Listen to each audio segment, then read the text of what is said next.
the workshop about embodying the divine masculine, divine feminine energies. It's an experiential workshop.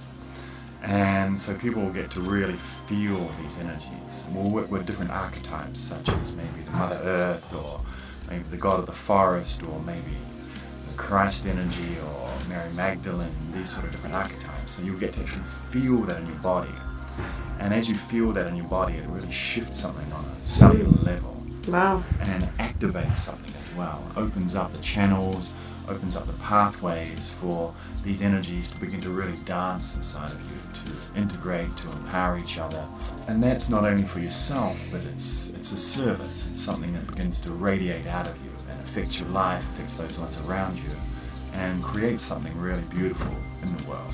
Divine masculine is an energy that we all need in our life. It's an energy that sort of, it holds space, it holds safety, it creates safety.